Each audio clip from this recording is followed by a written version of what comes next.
Welcome back to Taylor. It's time for another Theory Quickie. Here's a question from the FAA database. During go-arounds from a full flap approach in conventional aeroplanes, which procedure should be used if the flight manual does not specify differently? A. Start retracting the flaps first and then retract the gear. B. Retract the gear first and adjust the flaps only after reaching a safe altitude. Or C. Retract the gear first, since it has a far greater adverse effect on aircraft performance and flaps. So here we are on approach at Cedar Key in Florida, and we're configured with full flaps with the gear down. With a 2,355 foot runway, it's less than generous when it comes to length. However, it is perfectly achievable for this aircraft, but we do want to make sure that if something's not looking right with the approach and it's not going as we planned, we abandon the approach and do a go around. Speed is critical on shorter fields, so we're going to make sure that we maintain a speed appropriate as per the POH. Here are the approach speeds that we can expect to fly, depending on the aircraft weight, ranging between 72 and 76 knots.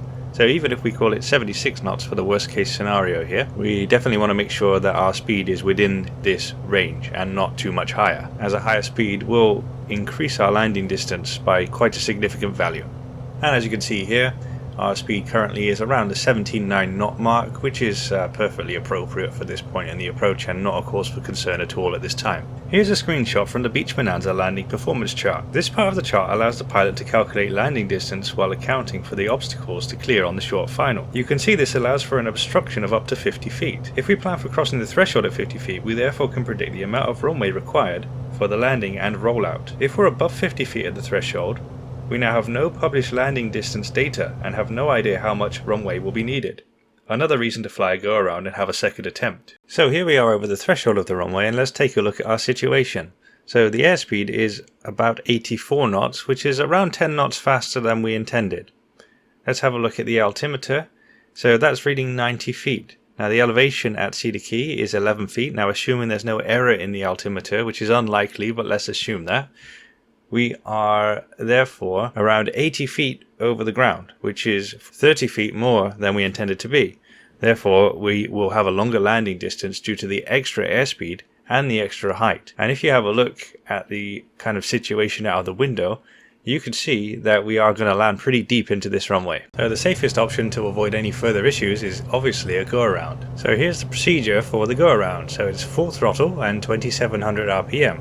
The governor should be taking care of that at the moment. Then pitch for 76 knots until we're clear of the obstacles, and then we can start to accelerate to a normal climb speed. After that, the flaps come up. So that's the first stage of flaps retracted. Now we just want to check that our airspeed's safe still and we're at a safe height over the ground.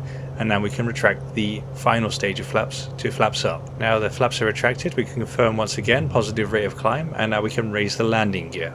The flaps are the greatest source of drag and therefore hamper your climb out the most, which is why it's a good idea to retract those first. And the final step is to make sure the cowl flaps are open here, which allows for better engine cooling. Another good reason not to raise the landing gear before the flaps is like this situation here, where I'm settling over the runway, decide to do a go around and accidentally raise the flaps too early, and you can see that that's causing the aircraft to sink. Now the aircraft will sink onto the main wheels instead of the underbelly of the aircraft, which would actually probably ruin your day. So the answer to the question during go-arounds from a full flap approach in conventional aeroplanes, which procedure should be used if the flight manual does not specify differently, is A. Start retracting the flaps first, then retract the gear.